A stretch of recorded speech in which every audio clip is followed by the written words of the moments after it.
CITU అఖిల భారత మహాసభలు మొట్టమొదటిసారి ఆంధ్ర రాష్ట్రంలో విశాఖపట్నంలో 2025 డిసెంబర్ 31వ తారీఖు నుంచి 2026 జనవరి 4వ తారీఖు వరకు జరుగుతూ ఉన్నాయి.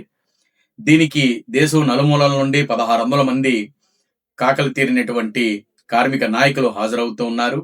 విదేశీ ప్రతినిధులు కూడా 20 దేశాల నుంచి హాజరవుతూ ఉన్నారు. ఈ మహాసభలు చివరగా జనవరి 4వ తారీఖు నాడు ముగింపు సందర్భంగా దాదాపు 1,00,000 మందితో కార్మిక ప్రదర్శన బహిరంగ సభ విశాఖపట్నం బీచ్ లో జరుగుతూ ఉంది. ఈ మహాసభల జయప్రదం కోసం ఇప్పటికే పెద్ద ఎత్తున కార్మికులందరిలోకి కూడా విస్తృతంగా ప్రచారం చేస్తూ ఉన్నాం. ఈ విశాఖపట్నం నుంచి ఈ మహాసభల వేదికగా నరేంద్ర మోడీ అనుసరిస్తున్నటువంటి కార్మిక ప్రజా వ్యతిరేక విధానాలకి సమరసంకం పూరించాలని చెప్పి భావించాం.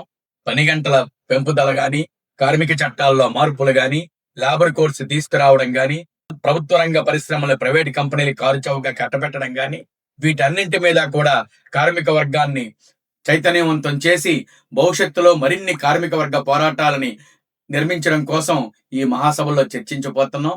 కార్మిక వర్గ హక్కుల కోసం, కార్మిక వర్గ రాజ్య స్థాపన కోసం ఈ మహాసభలు అనేక విధాలుగా చర్చించి ఈ చర్చించిన అంశాలని ప్రజల్లోకి తీసుకెళ్లడం కోసం ఈ మహాసభకి ఎక్కడి నుంచే ప్రారంభమవుతుంది. కాబట్టి ఇటువంటి మహాసభల జయప్రదం చేయడం కోసం మొత్తం రాష్ట్రంలో ఉన్నటువంటి కార్మికవర్గం యావత్తు కూడా తమ శక్తివంచన లేకుండా సహాయ సహకారాలు అందించాలని చెప్పి కోరుతూ ఉన్నాం.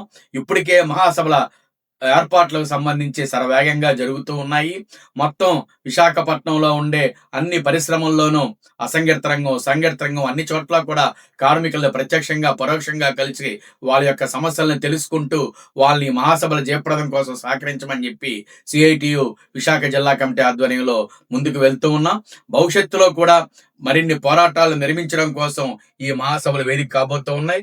విశాఖపట్నంలో ఉండే కార్మిక వర్గం మొత్తాన్ని ఈ మహాసభల సందర్భంగా భాగస్వాములు చేయాలని చెప్పేసి ప్రతి ఒక్కరిని ఇందులో భాగస్వాములు చేయడం కోసం శక్తివంచన లేకుండా కృషి చేస్తున్నాం అని చెప్పి తెలియజేస్తా ఉన్నాం.